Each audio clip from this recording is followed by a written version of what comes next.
क्योंकि आज तक जिस किसी को शांति मिली है, सुख मिला है, आनंद मिला है, तो अपने अंदर ही मिला है, बाहर किसी को भी नहीं मिला।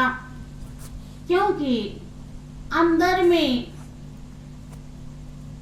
सबके अंदर वही परमात्मा आत्मा के रूप में स्थित है, लेकिन हम उसे जानते नहीं, पहचानते नहीं। और जब जानते नहीं, पहचानते नहीं, बिना परिचय के बंधु प्रेम नहीं होता है। और प्रेम नहीं होता है तो याद नहीं आती। जाने बिन न होए प्रतीति, और बिन प्रतीत होए नहीं प्रीति। जब तक आप जानेंगे नहीं तब तक विश्वास नहीं होता है, और बिना विश्वास के प्रेम नहीं होता है। बंधु, महापुरुष बहुत ही दयालु होते हैं। वो देखते हैं कि ये मनुष्य प्राणी जो देव दुर्लभ चोला है, जिसके लिए देवता तरसते हैं, जो भोग योनि और कर्म योनि दोनों है, यही एक ऐसी जिंदगी है जो रोने के साथ साथ हंसती है। आज तक जिस किसी को मंजिल मिली है तो इसी जीवन में मिली है, लेकिन वो देख रहे हैं जितना काम पशु पक्षी जीव जंतु करते हैं, कीड़े मकोड़े करते हैं, उतने ही काम मनुष्य करता है। किस कारण से? अज्ञानता के कारण से। उसे उस बात का ज्ञान ही नहीं है जो उसके जीवन का ध्येय और लक्ष्य है। भाइयों बहनों, मनुष्य जिंदगी केवल केवल केवल ईश्वर को जानने के लिए मिला है। खाना पीना सो जाना ये राह खर्च है, ये मंजिल नहीं है। मंजिल तो वो मालिक है जिसमें ही शांति है, और जिसमें ही सुख है, जिसमें ही आनंद है, और जिसके लिए आत्मा प्यासी है। अब परिचय नहीं होगा तो उसकी याद नहीं आएगी। पूजा आप जरूर कर लेंगे, लेकिन वो फॉर्मेलिटी वाला पूजा करेंगे। फोटो या मूर्ति रख करके पूजा कर लेंगे, लेकिन फोटो या मूर्ति बंधु आपका ध्येय नहीं है, इष्ट देव नहीं है। फोटो या मूर्ति में भी मालिक विराजमान है, वो कड़कड़ में रम रहा है, लेकिन फोटो या मूर्ति में या रोम रोम में या कड़कड़ में कैसे रम रहा है, क्या उसका स्वरूप है, इसकी हमें पहचान नहीं। बोलिए प्रेम से श्री सच्चिदानंद भगवान की जय। भाइयों बहनों, आंखें खोल कर बैठे, यद्यपि इस समय मौसम बहुत नींद के अनुरूप हो जाता है और नींद का टाइम भी है, लेकिन ध्यान रहे बिना त्याग के कुछ भी हासिल नहीं होता। पेट धंधे के लिए भी आपको त्याग करना पड़ता है बंधु। खेत में जाते हैं, कितना मेहनत करते हैं, तब कहीं कुछ पैदा होता है, और वो पेट और धंधा और ये दुनिया पल भर में आपसे अलग हो जाती है। जिस पिंजड़े में आप रह रहे हैं, ये पिंजड़ा आपसे अलग होने में पल भर देरी लगती है, लेकिन इसके लिए इतना मेहनत करना पड़ता है। और जो मालिक अविनाशी है, अजर है, जिसमें कभी बुढ़ापा नहीं आता, जो कभी मरता नहीं, उसको भी पाने के लिए, जानने के लिए आंखें तो खोलनी ही पड़ेगी। अगर इतना भी नहीं कर पाएंगी तो ये कम थोड़ी कृपा से सौभाग्य नहीं मिला है। अगर आप समझ सकें तो भाव हृदय से भर जाएगा, क्योंकि मालिक ने बहुत बड़ी दया की है, असीम दया की है, तब ऐसा सौभाग्य प्रदान किया। और इस सौभाग्य को नींद में अगर आप खत्म कर देंगे तो लाभ नहीं मिल पाएगा। राजा भरथरी को जब वैराग्य होता है, जब वो समझ जाते हैं, क्योंकि उनकी रानी जो पिंगला थी, उनसे जब उनको ठोकर मिलती है तब वो जाग जाते हैं, होश में आ जाते हैं कि जिस मालिक ने 84 लाख जिंदगी में से निकालकर मनुष्य की जिंदगी दिया और अंधेरी कोठरी में गढ़कर 9 महीने तैयार किया, सही सलामत बाहर निकाला और हर श्वास को चला रहा है। बंधु, मालिक की सबसे बड़ी कृपा है कि आपका श्वास चल रहा है। अगर श्वास चल रहा है तो सब कुछ आप कर सकते हैं, और श्वास अगर नहीं चल रहा है तो आप कुछ भी कर नहीं सकते। लेकिन इस कृपा को कभी आप ध्यान नहीं दे पाते। आप हमेशा परेशान रहते हैं कि ये नहीं है, वो नहीं है, वो नहीं। कभी आपको ध्यान ही नहीं जाता कि हमें मालिक ने हमारे लिए क्या क्या दे रखा। आप इस बात पर ध्यान नहीं देते, इसीलिए कभी मालिक को धन्यवाद भी नहीं दे पाते।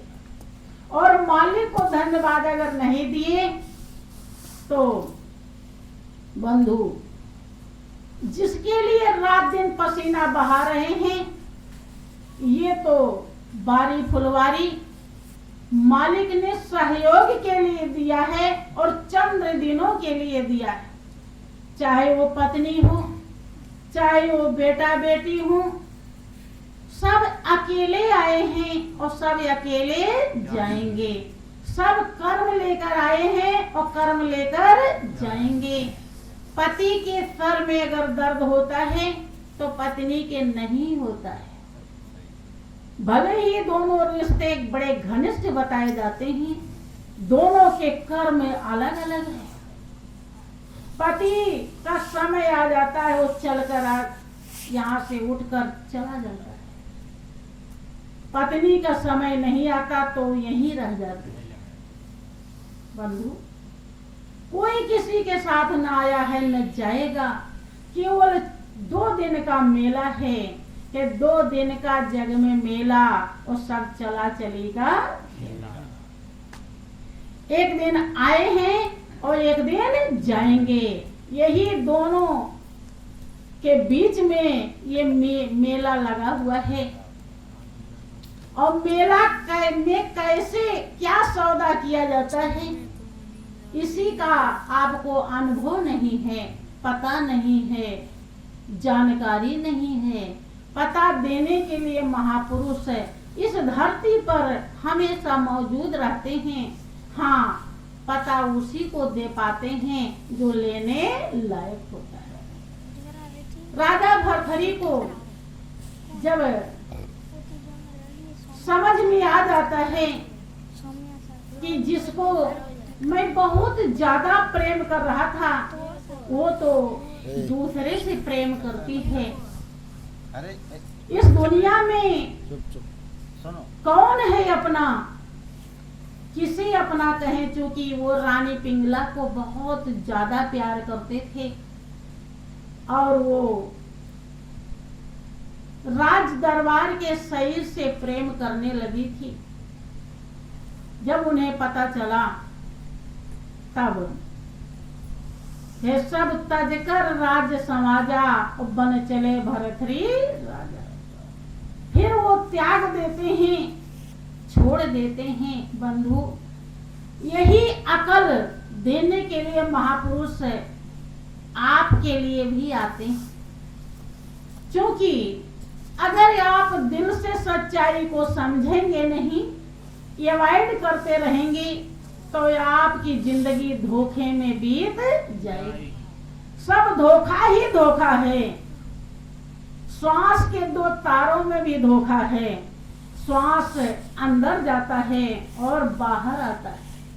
कोई जरूरी नहीं कि बाहर गया है तो फिर अंदर आवे। ऐसा भी हो सकता है बाहर का बाहर ही रह जाए।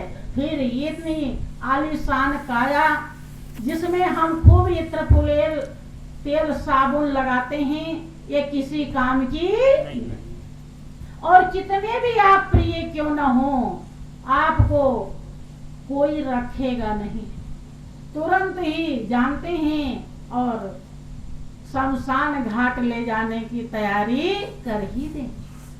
कितनी नाजुक जिंदगी है, तो ये बहुत कीमती, लेकिन इतनी नासवान है कि महापुरुषों ने पानी के बुलबुला से इसकी तुलना किया है। जैसे बुलबुला देखते देखते फूट जाता है, ऐसे ही ये जिंदगी हमारी खत्म हो जाती है। महापुरुष समझाने के लिए आते हैं कि खत्म होने के पहले आप धोखे से निकल जाइए, उसको अपना बना लीजिए जो वास्तव में आपका अपना है, जो कभी साथ नहीं छोड़ता, न छोड़ रहा है और ना छोड़ेगा।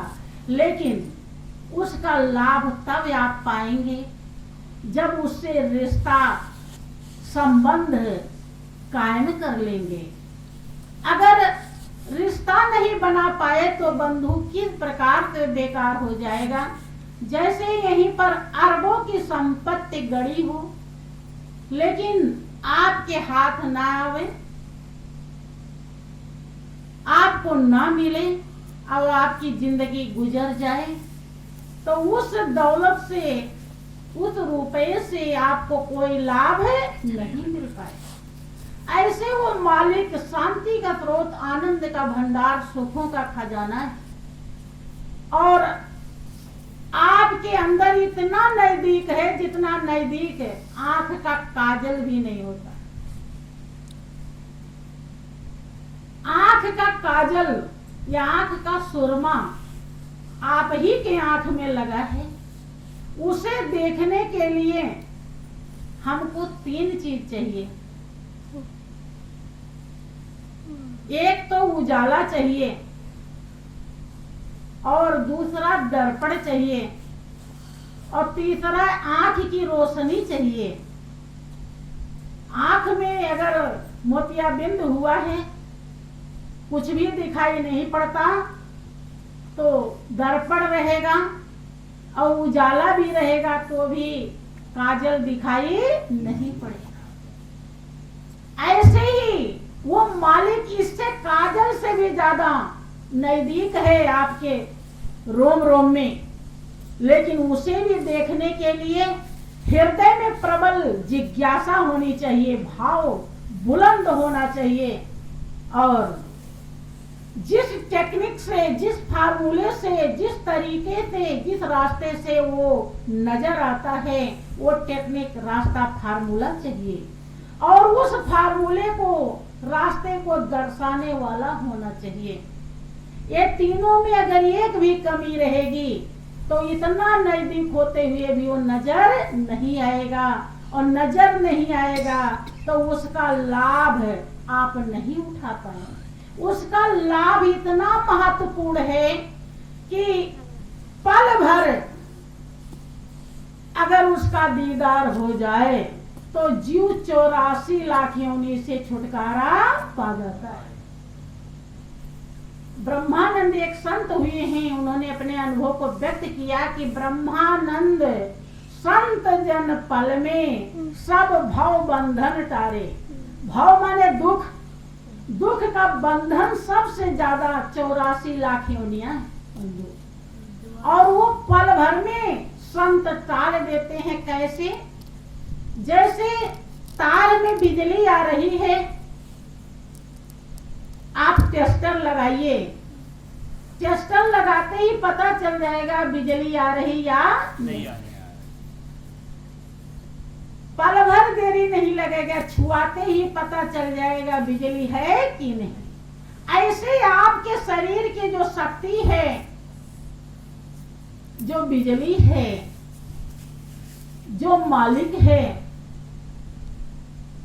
जिसके नाते आप आबाद हैं, आत्मज्ञान, तत्व ज्ञान, ब्रह्म ज्ञान, मातेश्वरी गर्भ ज्ञान रूपी टेक्निक फार्मूला टेस्टर लगाते ही उतना ही देर लगता है जितना देर टेस्टर तार में लगाया जाता है, उतने ही देर में वो मालिक का प्रकटीकरण हो जाता है। कभी न मानो मेरी कहानी, और जब तक न देखो अपनी नैनी, जब तक आपको खुद अनुभव न हो जाए तो हमारी बात का यकीन मत करना, लेकिन करने के लिए आगे तो बढ़ना ही पड़ेगा।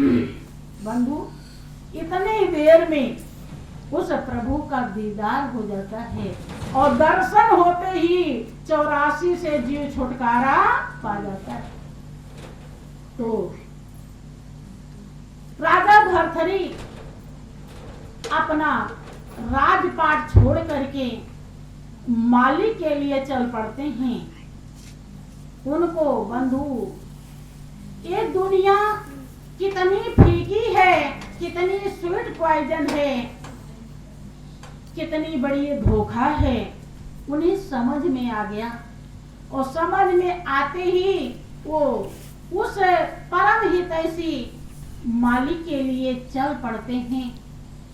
जिन ढूंढा तिन पाइया, गहरे पानी पैठ, और मैं बावरी डूबन डरी रही किनारे बैठ। जो उसको ढूंढे हैं वो पाए हैं, लेकिन बुलंद हौसला से गहराई में बंधु, ऐसे कोटा पूरी करने के लिए नहीं है।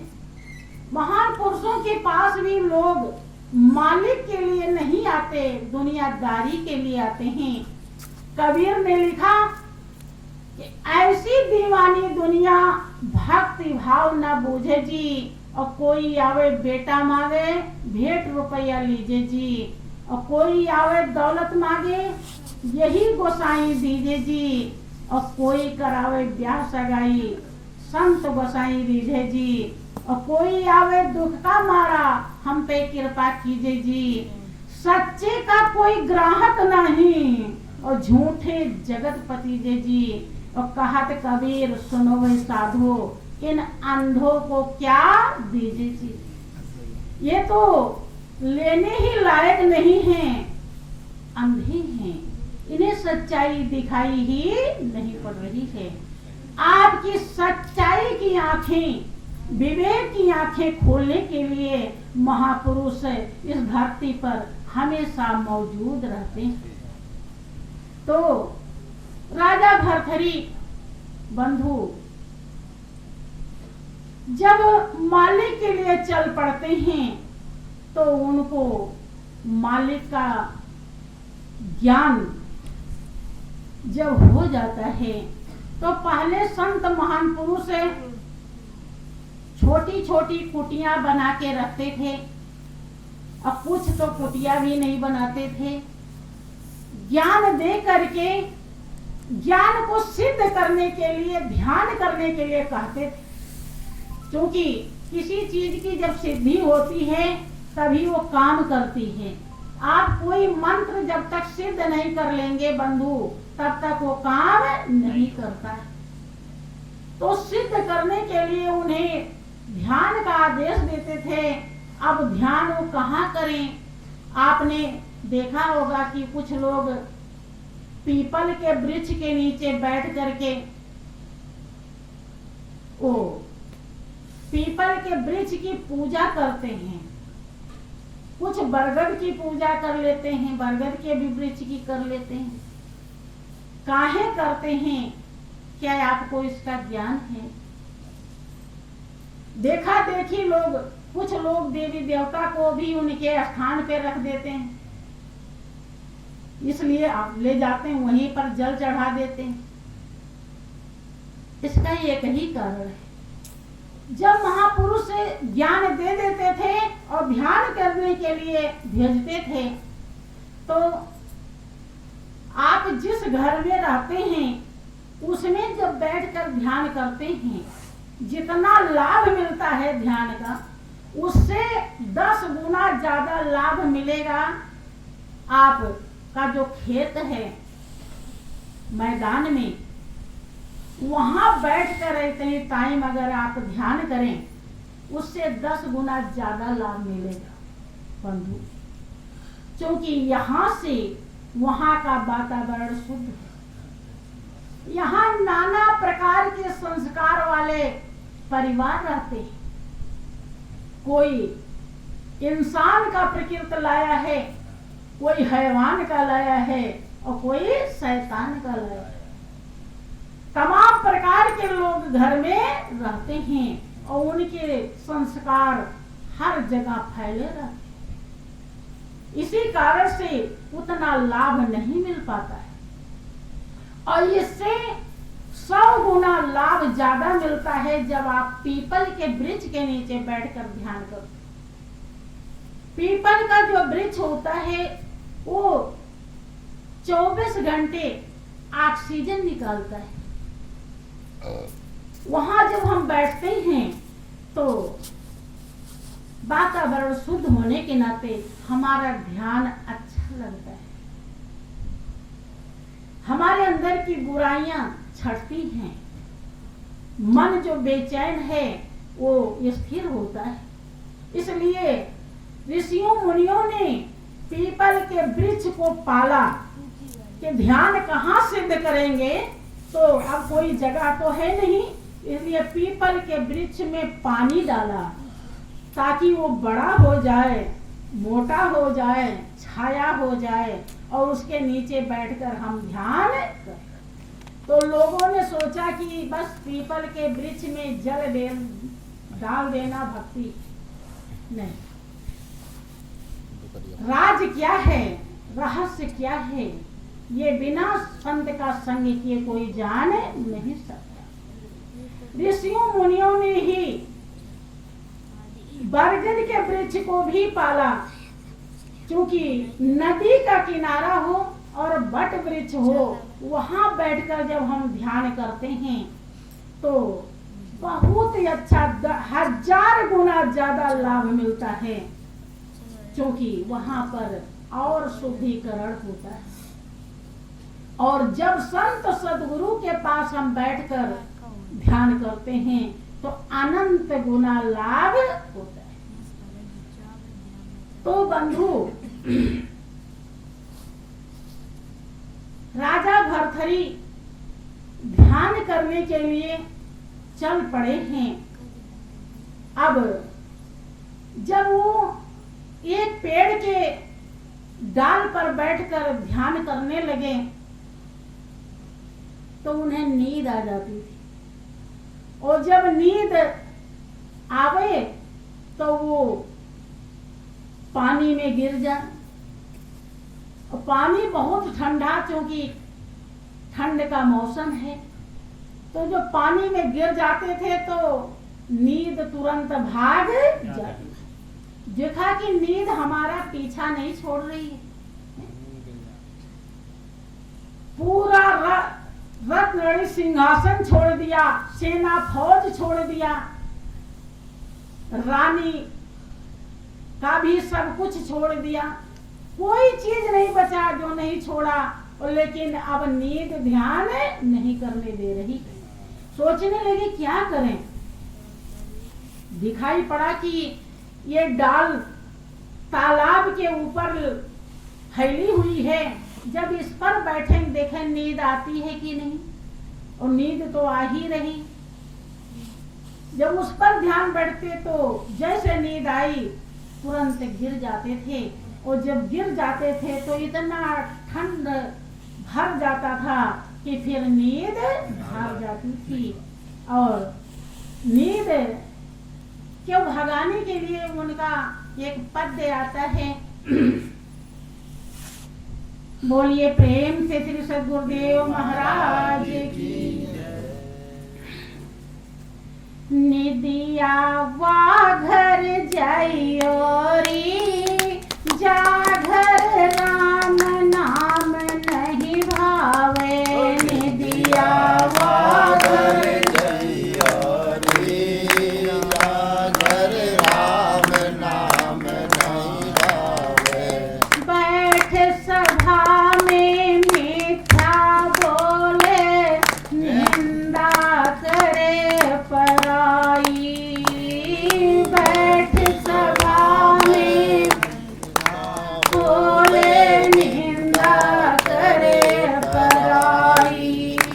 वा घर मैंने तुझे बताया, वा घर मैंने तुझे बताया। जइयो बिना बुलाई। निदिया वा घर जइयो री, जा घर राम नाम नहीं भावे। निदिया सागर जइयो री, सागर राम नाम नहीं भावे। निदिया वा घर जइयो री, जा घर राम नाम नहीं भावे। निदिया सागर जइयो री, सागर राम नाम नहीं भावे। ऊंचे ऊंचे महलन जइयो, कामिन प्यार करइयो। ऊंचे ऊंचे महल जइयो, करइयो। ऊंचे ऊंचे महलन जइयो, कामिन प्यार करइयो। ऊंचे ऊंचे महल जइयो, कामन प्यार करइयो। तो हम पे से क्या लेगी बावरी, हम पे से क्या लेगी बावरी। पत्थर पे दुख पाइयो, निदिया वा घर जइयो री, जा घर राम नाम नहीं भावे। निदिया सागर जइयो री, सागर राम नाम ना भावे। निदिया वा घर जइयो री, जा घर राम नाम नहीं भावे।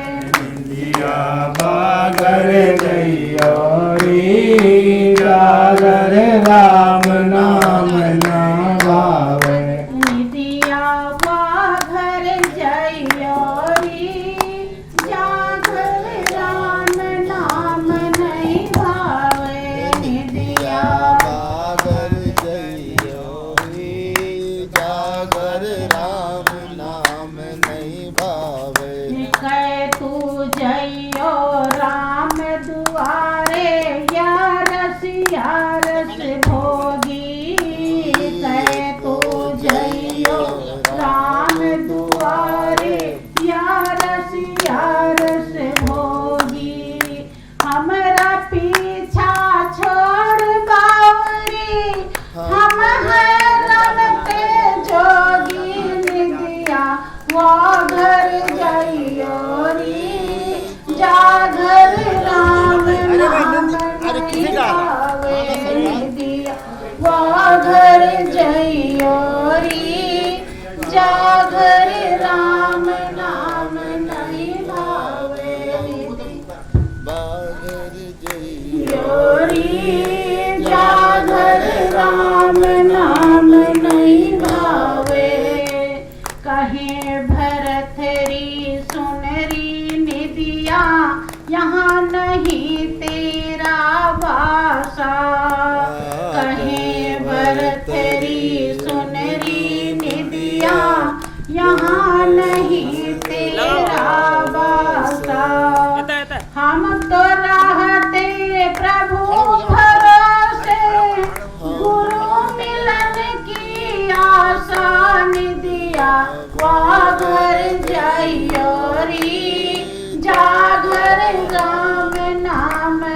नहीं भावे निदिया वाघर जइयो री जागर राम